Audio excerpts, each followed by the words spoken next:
बिस्मिल्लाहिर्रहमानिर्रहीम।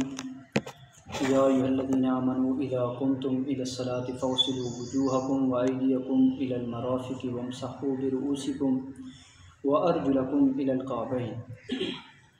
नाज़रीन व सामीन, इंशाअल्लाह अज़ीज़ हमारी कोशिश रहेगी कि बुनियादी मसाइल जो हैं, जो कुछ हमने पढ़ा है, हम आप तक पहुंचाने की कोशिश करेंगे।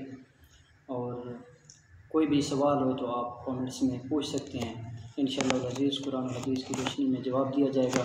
तो आज का जो मेरा पैगाम है लोगों के लिए, जो मैं मसला आप तक पहुंचाना चाहता हूं, वो हमारा बुनियादी मसला है, वज़ू का मसला है। कि देखें, हम गर्मी सर्दी में टाइम निकालते हैं नमाज के लिए, अपनी मसरूफ़ियत को छोड़कर आते हैं और पुरसुकून नमाज पढ़ते हैं। देखते रहते हैं हम कि इत्मीनान के साथ नमाज़ पढ़ रहे होते हैं, लेकिन वज़ू में बाज़ दफ़ा हम जल्दी कर देते हैं। तो वज़ू पूरी एहतियात से करें। आपने टाइम निकाला है, आप मस्जिद में आए हैं, आपने इत्मीनान सर्दी और गर्मी में नमाज़ पढ़ी है, तो पहले वज़ू पूरा करें। वज़ू में कोशिश करें कि कोई आपसे कोताही ना हो जाए। जब हमसे कोताही हो जाती है वज़ू में, तो हमारी नमाज कामिल नहीं होती। तो कुरान मजीद की रोशनी में कुरान मजीद कहता है फ़ग़सिलू वुजूहकुम। पहला जो फ़र्ज़ है वज़ू का, कि अपने चेहरों को धो। यानी चेहरा जब हम धोते हैं तो उस पर गौर करना चाहिए कि हमने पूरा चेहरा धोया है या नहीं, कुछ खुश्क तो नहीं रह गया। अगर दाढ़ी वाला है तो उसने खिलाल किया है या नहीं किया। और दूसरा कि कोहनियों समेत हाथ धोने हैं, तो इस पे भी गौर करना चाहिए कि हमने हाथों को पूरा धोया है, कोहनियों तक कोई जगह खुश्क तो नहीं रह गई, इस पे भी गौर करना चाहिए। और तीसरी चीज़ है वम्सहू बिरुऊसिकुम, सरों का मसा करो।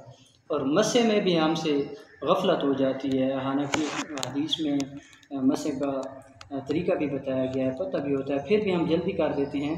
तो देखिए, ये फ़राइज़ हैं, इनमें से कोई एक चीज़ भी रह जाती है या कोताही हो जाती है तो हमारी नमाज नहीं होती। और चौथा फ़र्ज़ जो है वह अर्जुलकुम इलल काबैन, के टखनों समेत पाँव को धो।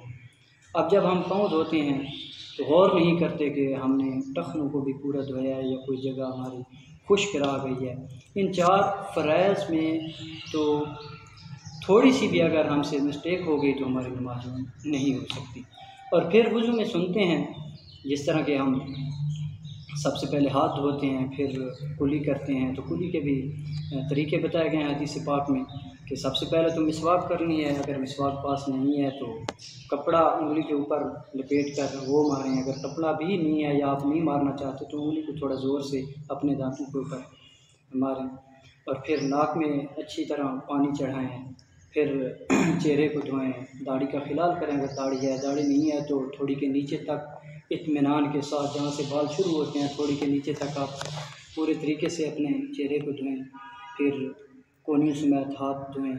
फिर जो मसे का तरीका बताया गया है, पूरे सर का मसा करें, तो ये सुन्नत है। अगर पूरे का नहीं कर सकते, आपको जल्दी है, कोई वजह है ऐसी, तो चौथाई सर का मसा करना ज़रूरी है, उसकी भी कोशिश करें कि मसा पूरा करें। फिर जो है पाँव की बारी आ जाती है, पाँव की उंगलियों का भी खिलाल करना चाहिए। पाँव की उंगलियों में भी अपनी उंगली को ऐसे मारना चाहिए, ये भी सुन्नत है। अगर ये नहीं मार सकते तो कम से कम आपका पाँव पूरा धुल जाना चाहिए, उसमें एक जगह भी खुश्क नहीं रहनी चाहिए।